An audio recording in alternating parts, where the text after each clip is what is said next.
안녕하십니까. 김작가 철인의 팁입니다. 네. 이번 주에도 지난주에 그 신문 4개, 그리고 또 이코노미 본 것을 좀 정리해서 말씀드리겠습니다. 지난주 상황을 좀 알아야 앞으로 어떻게 11월 달, 그리고 12월 달, 내년에 어떻게 바뀔지 알 수 있기 때문에 지난 일주일의 과정이 상당히 중요합니다. 네, 첫 번째 부동산 소식은요.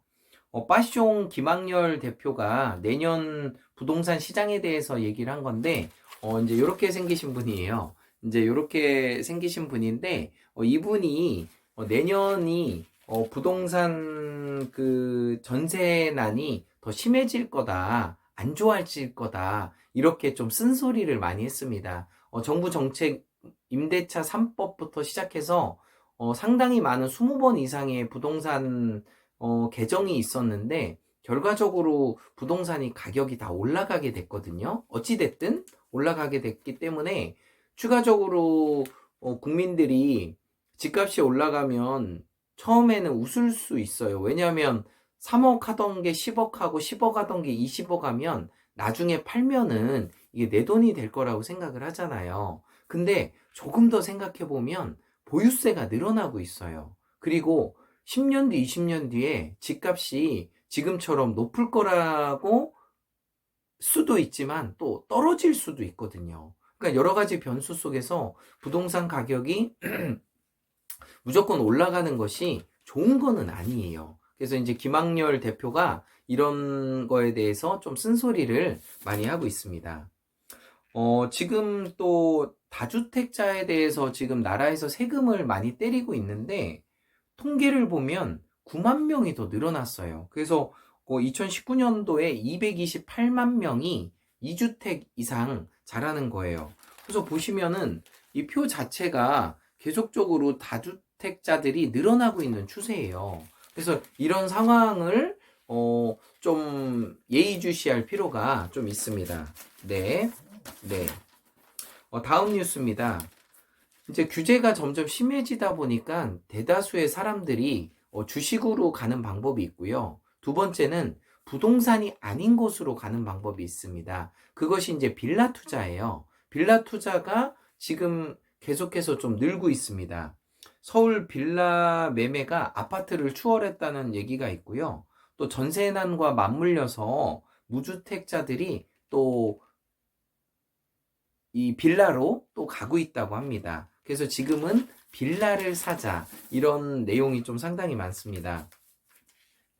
대출 규제와 세금 규제로 인해서 그 투기 지역에 있는 옆에 있는 아파트들이 지금 점점 올라가고 있어요. 예를 들면 창원, 전주, 충주, 이런 집값이 계속 올라가고 있답니다. 이게 이제 풍선 효과 중에 하나인데, 이제 대전 같은 경우도 지금 계속 규제가 좀 심해지고 있거든요. 투기 지역이고 세종이 또 투기 지역이고, 그러다 보니까 계룡이 요즘 또 뜨고 있어요. 계룡, 논산 멀지 않거든요. 1시간 거리고 또 새 아파트가 많기 때문에 대출이 많이 되고 또 규제가 약하기 때문에 대전 같은 경우는 계룡 쪽이 요즘 뜨고 있습니다. 계룡엔 또 군부대 시설도 있기 때문에 또 안정적인 또 수요도 있고요.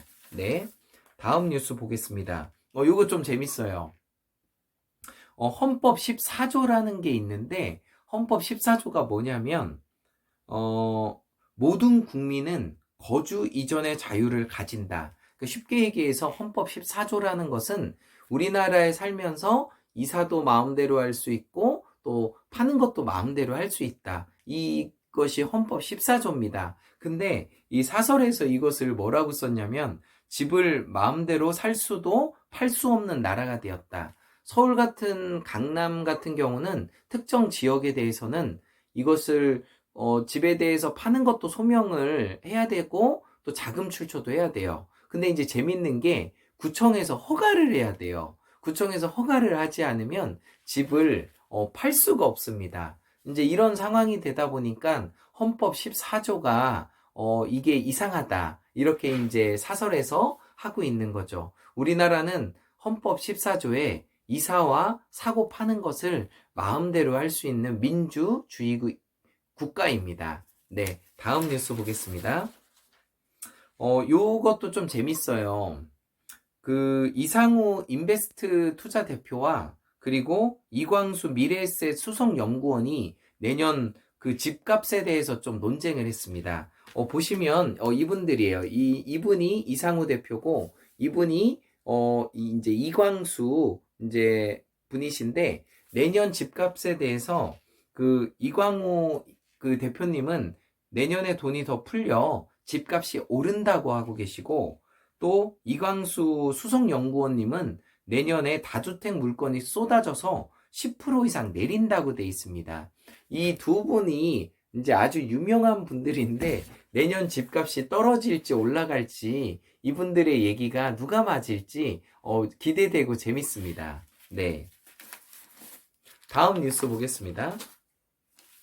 지금 요것도 지금 보면은 그 법정 한도 이자가 최고 20%에서 아니 25%에서 20%로 떨어진다는 얘기입니다. 서민들을 보호해 주겠다는 얘기인데 그 내용은 조금 달라요. 왜냐하면 그 금리가 법정 최고 이자가 20%로 떨어지게 되면 이게 좋은 얘기 같지만 실상 돈을 빌리는 사람들은 서민들이거든요. 근데 이분들이 1금융권, 2금융권에서 신용이 안 좋다 보니까 3금융권으로 가게 돼 있어요. 근데 이자 자체가 낮아지면 이 대부업을 하시는 분들이 이득이 없어져요. 그러다 보니까 서민들은 더 안 좋은 쪽으로 가게 돼 있습니다. 이게 이제 금융의 원리인데 이런 상황들을 알고서 하신 건지 모르고서 하신 건지는 잘 모르겠지만 어쨌든 대부업을 하시는 분들이 카드업을 하시는 분들이 지금 다 포기를 한다고 합니다. 그래서 이런 상황들도 좀 알고 계시면 좀 도움이 될 것 같습니다. 네, 또 마지막으로 하나 더 말씀을 드리면은 요거는 좀 재밌는 것보다도 삼성전자 가전이 요즘에 한참 뜨고 있는데 삼성전자 식기세척기가 잘 팔린다고 합니다. 유럽에서 100만 대를 팔렸다고 하는데 이제 요거거든요. 이제 100만 대 이상 팔린 그림인데 이 삼성전자가 핸드폰도 잘 만들지만 TV, 가전 쪽을 잘합니다. 그래서 앞으로 삼성전자가 또 달러가 약해지면 또 주가가 또 올라가요. 그런 상황을 볼 때 삼성전자도 투자하시는 분들이 더 늘어나지 않을까 생각이 듭니다. 부동산에 대한 소식 정리해드렸고요. 김작가 철인의 TV 마법의 공식 외치겠습니다. In every way, I'm getting better and better. 나는 모든 면에서 점점 좋아지고 있다. 감사합니다.